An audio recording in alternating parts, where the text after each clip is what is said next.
Antojos by Julia Alvarez. For the first time since Yolanda had reached the hills, there was a shoulder on the left side of the narrow road. She pulled the car over out of a sense of homecoming. Every other visit, she had stayed with her family in the capital. Once her own engine was off, she heard the sound of another motor approaching, a pained roar as if the engine were falling apart. She made out an undertow of men's voices. Quickly, she got back into the car, locked the door, and pulled off the shoulder, hugging her right side of the road. Just in time, too. A bus came lurching around the curve, obscuring her view with a belching of exhaust, the driver saluting or warning with a series of blasts on his horn. It was an old army bus, the official name brushed over with paint that didn't quite match the regulation gray. The passengers saw her only at the last moment, and all up and down her side of the bus, men poked out of the windows, hooting and yelling, waving purple party flags, holding out bottles and beckoning to her. She speeded up and left them behind, the small compact climbing easily up the snaky highway, its well-oiled hum a gratifying sound after the hullabaloo of the bus. She tried the radio again, but all she could tune to was static, even here on the summit hills. She would have to wait until she got to the coast to hear news of the hunger march in the capital. Her family had been worried that trouble would break out, for the march had been scheduled on the anniversary of the failed revolution 19 years ago today. A huge turnout was expected. She bet that bus she had just passed had been delayed by breakdowns on its way to the capital. In fact, earlier on the road when she had first set out, Yolanda had passed buses and truckloads of men, drinking and shouting slogans. It crossed her mind that her family had finally agreed to loan her a car because they knew she'd be far safer on the North Coast than in the capital city where revolutions always broke out. The hills began to plane out into a high plateau, the road widening. Left and right, roadside stands began appearing. Yolanda slowed down and kept an eye out for guavas, supposedly in season this far north. Piled high on wooden stands were fruits she hadn't seen in so many years. Pinkish-yellow mangoes and tamarind pods oozing their rich sap, and small cashew fruits strung on a rope to keep them from bruising each other. There were little brown packets of roasted cashews and bars of milk fudge wrapped in waxed paper and tied with a string, the color of which told what filling was inside the bar.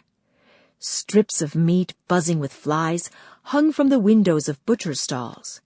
An occasional display of straw hats and baskets and hammocks told that tourists sometimes did pass by here. Looking at the stores spread before her, it was hard to believe the poverty the organizers of the march kept discussing on the radio. There seemed to be plenty here to eat, except for guavas. In the capital, her aunts had plied her with what she most craved after so many years away. Any little antojo you must tell us. They wanted to spoil her, so she'd stay on in her native land before she forgot where she had come from. "What exactly does it mean, antojo?" Yolanda asked. Her aunts were proven right. After so many years away, their niece was losing her Spanish. "En antojo," the aunts exchanged quizzical looks. "How to put it? En antojo is like a craving for something you have to eat." A cousin blew out her cheeks. "Calories." En antojo, one of the older aunts continued, was a very old Spanish word from before your United States was thought of, she added tartly. In the countryside, some campesinos still use the word to mean possession by an island spirit demanding its due. Her island spirit certainly was a patient soul, Yolanda joked. She hadn't had her favorite antojo, guavas, since her last trip 7 years ago. Well, on this trip, her aunts promised, Yo-Yo could eat guavas to her heart's content. But when the gardener was summoned, he wasn't so sure. Guavas were no longer in season, at least not in the hotter lowlands of the south. Maybe up north, the chauffeur could pick her up some on his way back from some errand. Yolanda took this opportunity to inform her aunts of her plans. She could pick the guavas herself when she went up north in a few days. She was going up north?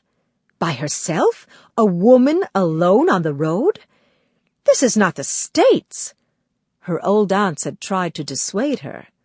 Anything can happen. When Yolanda challenged them, what? They came up with boogeymen stories that made her feel as if she were talking to China dolls. Haitian Ougans and communist kidnappers. And Martians? Yolanda wanted to tease them. They had led such sheltered lives, riding from one safe place to another in their air-conditioned cars. She had left the fruit stands behind her and was approaching a compound very much like her family's in the capital. The underbrush stopped abruptly at a high concrete wall, topped with broken bottle glass. Parked at the door was a chocolate-brown Mercedes. Perhaps the owners had come up to their country home for the weekend to avoid the troubles in the capital.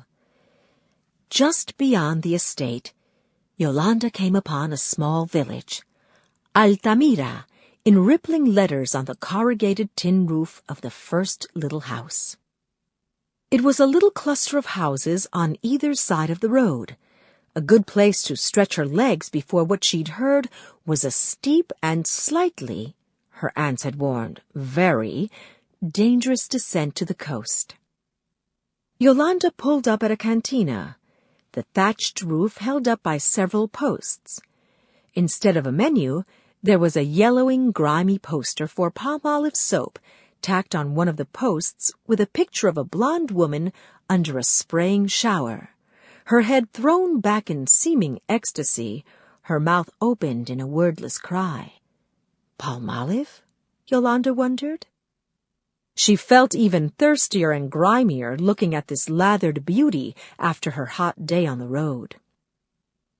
An old woman emerged at last from a shack behind the cabana, buttoning up a torn house dress, and followed closely by a little boy, who kept ducking behind her whenever Yolanda smiled at him.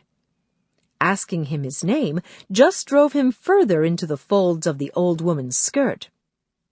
"You must excuse him, Doña," she apologized.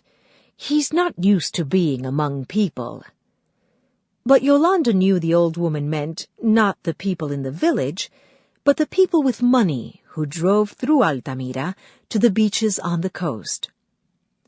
"Your name," the old woman repeated, as if Yolanda hadn't asked him in Spanish.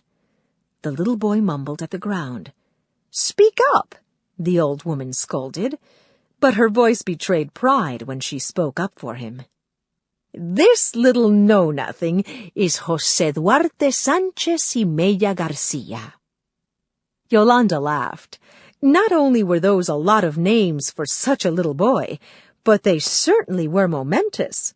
The surnames of the 3 liberators of the country. "Can I serve the doña in any way?" the woman asked. Yolanda gave the tree line beyond the woman's shack a glance. "You think you might have some guavas around?" The old woman's face scrunched up. "Guavas?" she murmured, and thought to herself a second.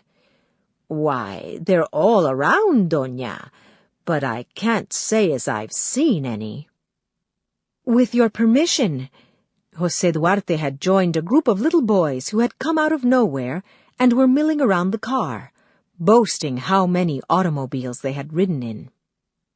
At Yolanda's mention of guavas, he sprung forward, pointing across the road towards the summit of the western hills. "I know where there's a whole grove of them."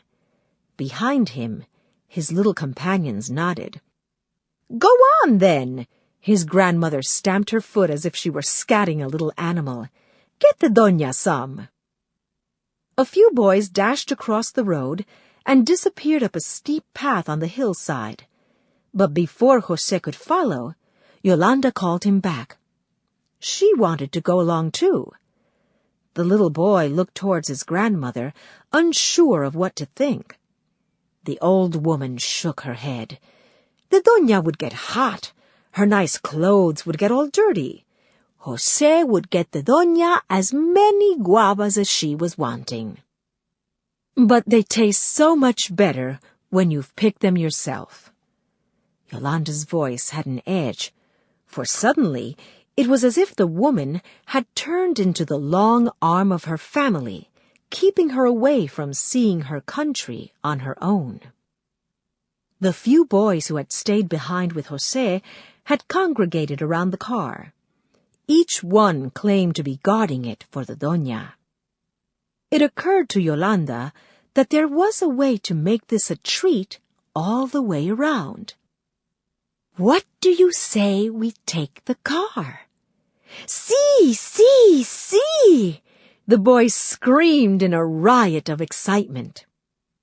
The old woman hushed them, but agreed that was not a bad idea if the doña insisted on going. There was a dirt road up ahead she could follow a ways, and then cross over onto the road that was paved all the way to the coffee barns. The woman pointed south in the direction of the big house.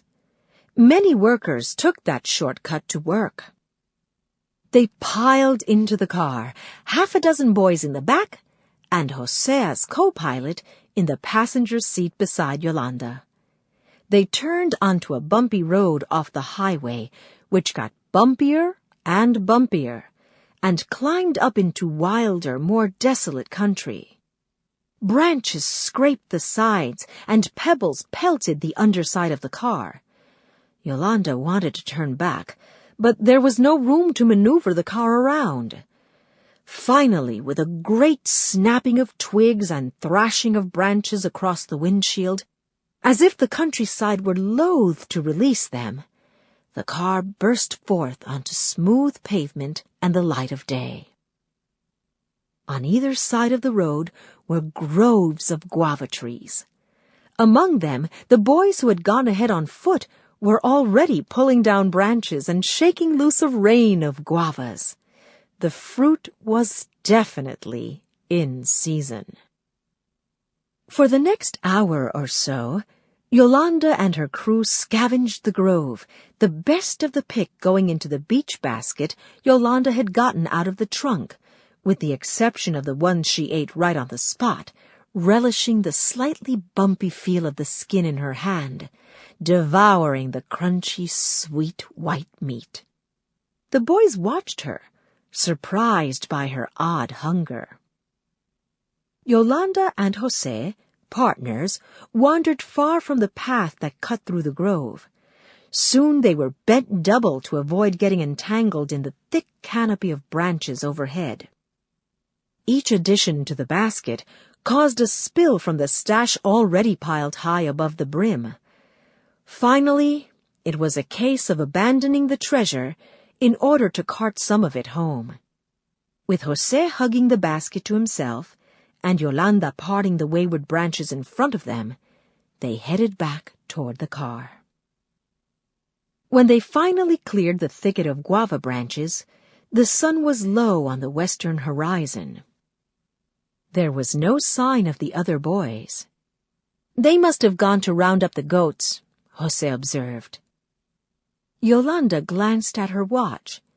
It was past 6 o'clock. She'd never make the north coast by nightfall, but at least she could get off the dangerous mountain roads while it was still light. She hurried José back to the car, where they found a heap of guavas the other boys had left behind on the shoulder of the road. Enough guavas to appease even the greediest island spirit for life. They packed the guavas in the trunk quickly and climbed in, but the car had not gone a foot before it lurched forward with a horrible hobble. Yolanda closed her eyes and laid her head down on the wheel, then glanced over at José. The way his eyes were searching the inside of the car for a clue as to what could have happened, she could tell he didn't know how to change a flat tire either. It was no use regretting having brought the car up that bad stretch of road. The thing to do now was to act quickly. Soon the sun would set and night would fall swiftly. No lingering dusk as in the States. She explained to José that they had a flat tire and had to hike back to town and send for help down the road to the big house. Whoever tended to the brown Mercedes would know how to change the tire on her car. "With your permission," José offered meekly.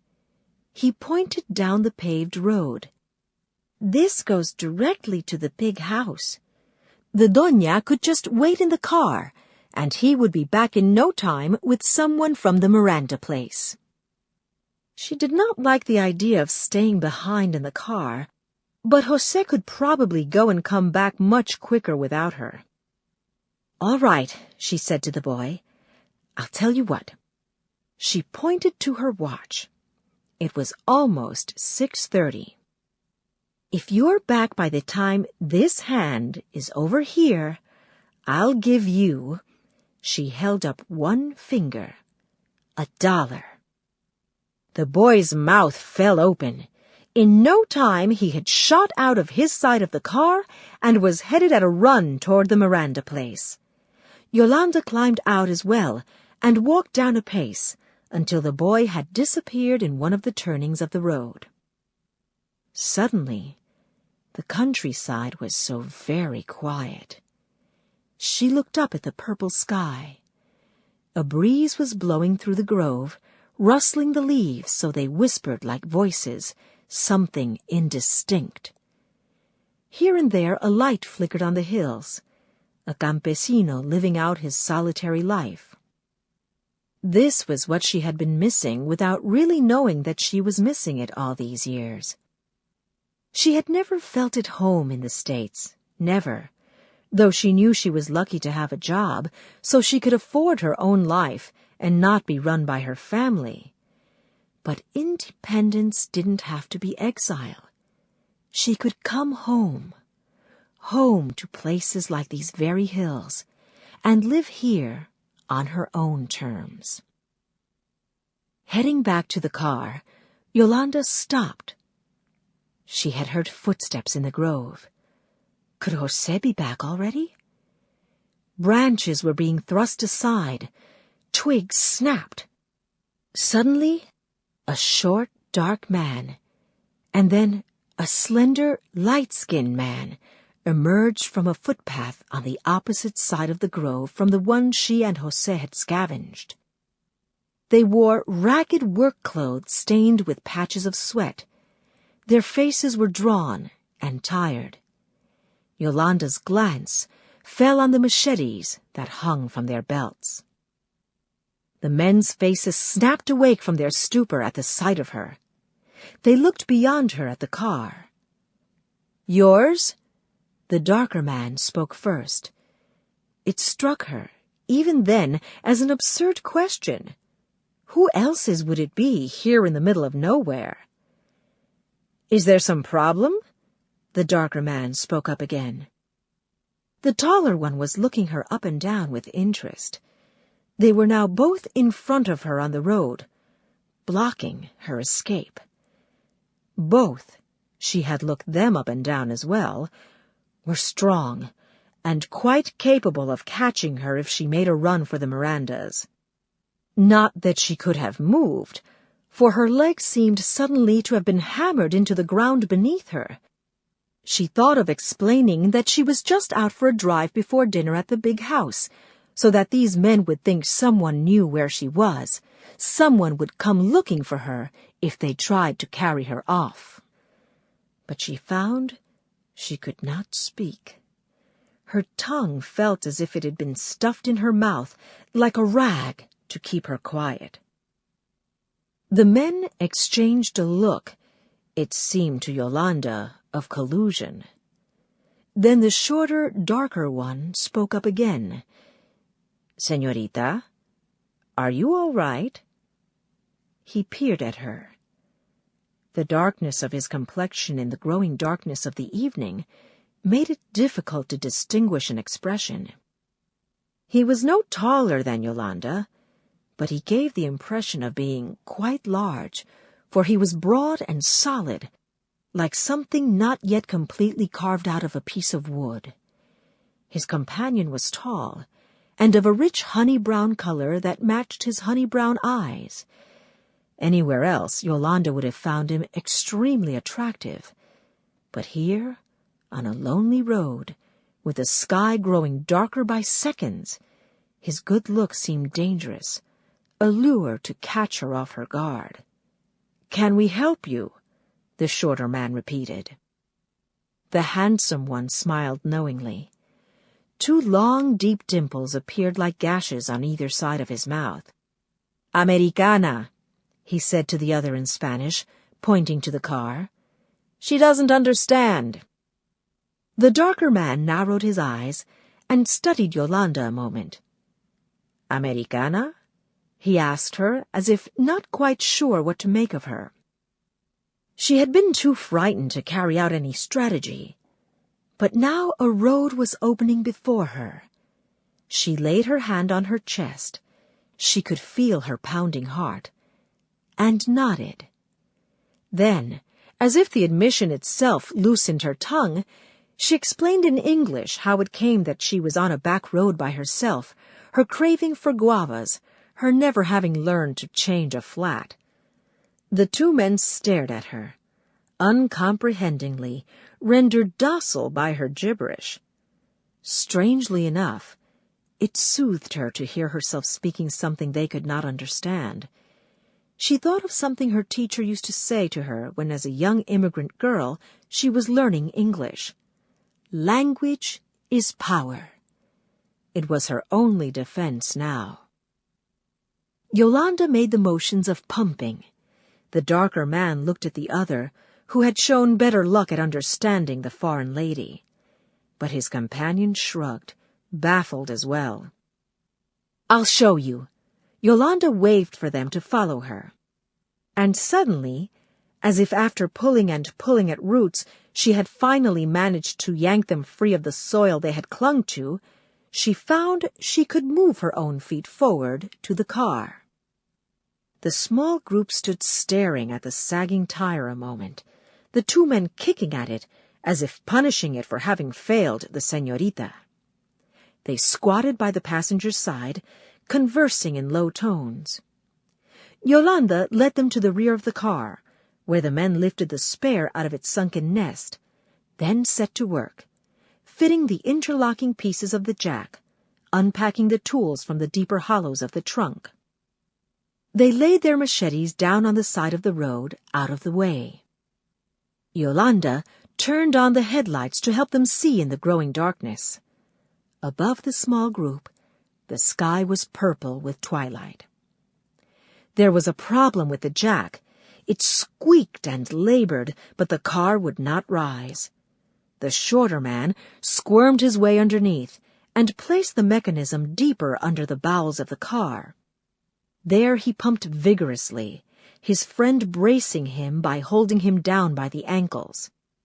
Slowly the car rose until the wheel hung suspended. When the man came out from under the car, his hand was bloody where his knuckles had scraped against the pavement. Yolanda pointed to the man's hand. She had been sure that if any blood were going to be spilled tonight, it would be hers. She offered him the towel she kept draped on her car seat to absorb her perspiration, but he waved it away and sucked his knuckles to make the bleeding stop. Once the flat had been replaced with the spare, the two men lifted the deflated tire into the trunk and put away the tools. They handed Yolanda her keys. There was still no sign of José and the Mirandas. Yolanda was relieved. As she had waited, watching the two men hard at work, She had begun to dread the boy's return with help. The two men would realize she spoke Spanish. It was too late to admit that she had tricked them, to explain she had done so only because she thought her survival was on the line. The least she could do now was to try and repay them, handsomely, for their trouble. "I'd like to give you something." She began reaching for the purse she'd retrieved from the trunk. The English words sounded hollow on her tongue. She rolled up a couple of American bills and offered them to the men. The shorter man held up his hand. Yolanda could see where the blood had dried dark streaks on his palm. "No, no, señorita. Nuestro placer." Our pleasure. Yolanda turned to the other man, who had struck her as more pliant than his sterner companion. "Please," she urged the bills on him. But he too looked down at the ground, with the bashfulness she had observed in José of country people not wanting to offend. She felt the poverty of her response, and stuffed the bills quickly into his pocket. The two men picked up their machetes, and raised them to their shoulders like soldiers their guns. The tall man motioned towards the big house. "Directo, directo." He enunciated the words carefully. Yolanda looked in the direction of his hand. In the faint light of what was left of day, she could barely make out the road ahead. It was as if the guava grove had overgrown into the road, and woven its mat of branches so securely and tightly in all directions she would not be able to escape. But finally she was off. While the two men waited a moment on the shoulder to see if the tire would hold, Yolanda drove a few yards, poking her head out the window before speeding up. "Gracias," she called, and they waved appreciatively at the foreign lady making an effort in their native tongue. When she looked for them in her rear-view mirror, they had disappeared into the darkness of the guava grove. Just ahead, her lights described the figure of a small boy. José was walking alone, listlessly, as if he did not particularly want to get to where he was going. Yolanda leaned over and opened the door for him. The small overhead light came on. She saw that the boy's face was streaked with tears. "Why, what's wrong, José?" The boy swallowed hard. "They would not come. They didn't believe me." He took little breaths between words to keep his tears at bay. He had lost his chance at a whole $1. "And the guard? He said if I didn't stop telling stories, he was going to whip me." "What did you tell him, José?" "I told him you had broken your car, and you needed help fixing it." She should have gone along with José to the Mirandas. Given all the trouble in the country, they would be suspicious of a boy coming to their door at nightfall with some story about a lady on a back road with a broken car. "Don't you worry, José." Yolanda patted the boy. She could feel the bony shoulder through the thin fabric of his worn shirt. "You can still have your $1. You did your part." But the shame of being suspected of lying seemed to have obscured any immediate pleasure he might feel in her offer. Yolanda tried to distract him by asking what he would buy with his money, what he most craved, thinking that on a subsequent trip she might bring him his little Antojo. But José Duarte Sánchez y Mella said nothing, except a bashful thank you when she left him off at the cantina with his promised $1. In the glow of the headlights, Yolanda made out the figure of the old woman in the black square of her doorway, waving goodbye. Above the picnic table, on a near post, the Palmolive woman's skin shone.